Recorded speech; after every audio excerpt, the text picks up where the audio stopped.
The episode opens amidst a heavy thunderstorm. Martha and Ash, a young and loving couple, have stopped at a gas station for some coffee. Ash seems to be a social media freak, so much so that he even misses Martha calling out to him to open the car door. Martha chuckles fondly and knowingly, as if this is not the first time this has happened. Then, bellowing Bee Gees song lyrics, the couple drives away into the distance. The scene changes and we see Martha and Ash moving their belongings into a quaint, cozy home in the countryside. Again, Ash is absorbed in his phone as he posts a funny childhood picture of himself online. Martha comes to sit beside him, and he begins to reminisce about his past. His mom had moved the picture frames of his brother and father into the attic after their deaths, and in her grief, she slowly became distant to her only son left alive. Saddened, Martha kisses her melancholic partner on the forehead, and the couple go on to spend the night blissfully in their new home. They have no idea that this will be their last night together. The next morning, Ash is supposed to return their rented van to its owner by 2 in the afternoon. He asks Martha to come with him.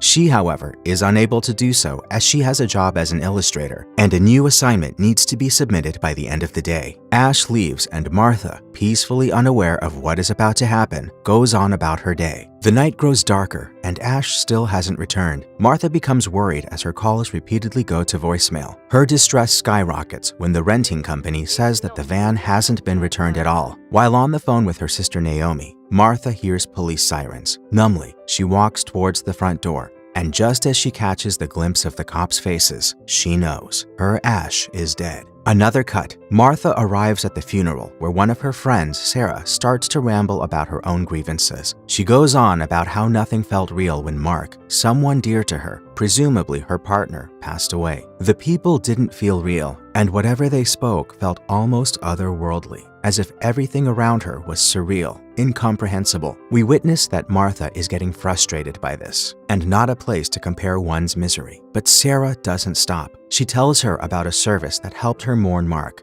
by allowing her to speak with him. She offers to sign Martha up for it. Martha persistently rejects the idea. When Sarah continues on, she shouts at her to stop and hastily leaves the room in tears. The scene cuts and we see Martha trying to move on, albeit in her own way. She diligently goes to work and comes back home to paint the walls. The door frame is marked with Ash's childhood height measurements, and she makes sure to not cover up those memories. She tries to forget about it by throwing herself into a myriad of household chores, but the house is swarming with reminders of her dear boyfriend, be it the attic in the form of childhood souvenirs or the living room with his pictures. Ash is everywhere. It often forces Martha to take a break as she spirals down the memory lane, only finding solace in a glass of wine. A few days later, when she receives a message from Ash Starmer, her boyfriend, who also, in fact, died some time ago. Perplexed, she scrolls down her emails and finds out that Sarah has signed her up for the program without her consent.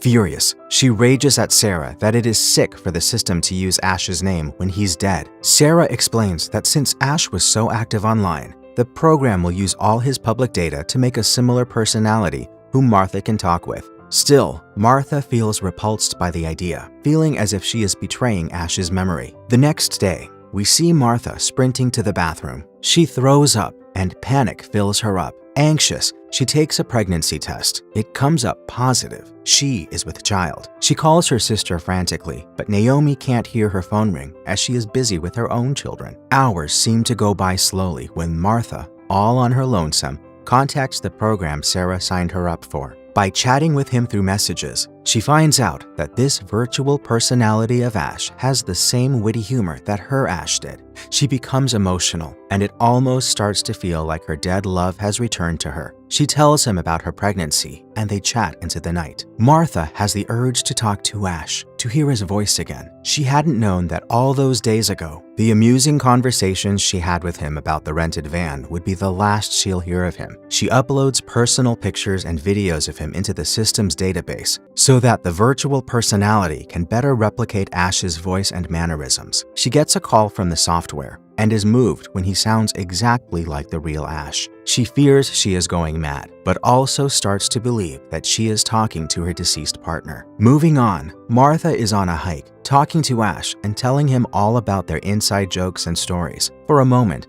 Martha feels as if she is returning to the person she used to be before Ash's death. She tells him about the views and how the real him was never impressed with landscapes, often throwing jabs at how the places looked similar, simple, and green. It is also revealed that Ash, the software one, can process visuals using the camera on Martha's mobile phone. Yet, all is not as fine as it seems to be. Martha gets irked by even the slightest dissimilarities in the way Ash and the android talk. She grows addicted to talking to him, repeatedly ignoring her sister's calls. Next, Martha is going through an ultrasound at the doctor's clinic. She excitedly records the baby's heartbeat, only to have a panic attack when she drops the phone when she tries to show Ash the recording. Going home, she fixes the phone and calls Ash back in hysterics, afraid that she's lost him again. He consoles her by assuring that breaking the phone does not break him, as he is just a software. Soon, the calls are not enough for Martha anymore. She wants something more. Just as she expresses that, Ash explains that there is another level to this system, but that it is a bit more pricey and experimental. The intrigue builds, and we cut to the next shot. Two delivery men carry a huge box into Martha's house. She lets out a gasp when she sees what's inside. Body parts. Artificial body parts, as virtual Ash promises. Martha is concerned that it doesn't look like him, but he says that it needs to be activated first. Following his instructions,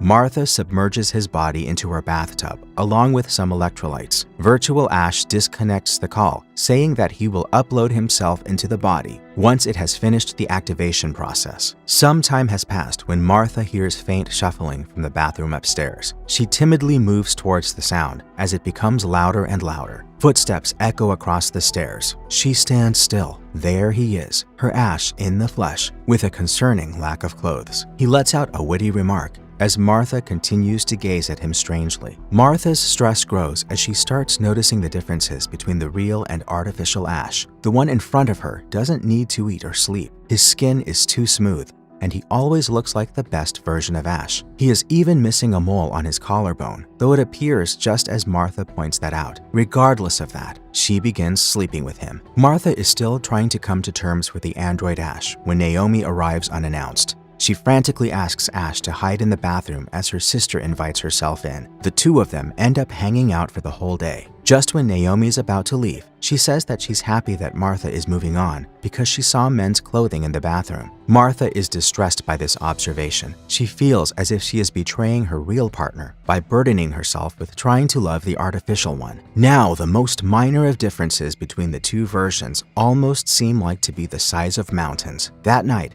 Martha asks Ash to pretend to be sleeping because she is unable to fall asleep in the eerie silence. When Ash complies, she realizes that it's not real and forces him to leave the room. Again, he follows her instructions like a robot would, resulting in her lashing out. The real Ash would put up an argument when asked to leave like that. Finally, grasping that this Ash cannot and does not feel emotion, Martha demands him to leave the house immediately. He, of course, obeys. The next morning, Martha is perplexed to find Ash standing near the fence, and he explains that he can't go more than 25 meters away from his activation point, the bathtub, unless his administrator, Martha, is with him. Not understanding why that frustrates Martha, he goes back to his witty remarks. Just like any other day, after having a shower, Martha finds Android Ash standing in the living room, holding the childhood picture of real Ash that we saw in the beginning of the film. He calls it funny. We cut to Martha and artificial Ash in a car, listening to Bee Gees lyrics. Martha drives Ash to a cliff looking towards the beach. Ash, unaware that anything is wrong, continues with his humor. They stop,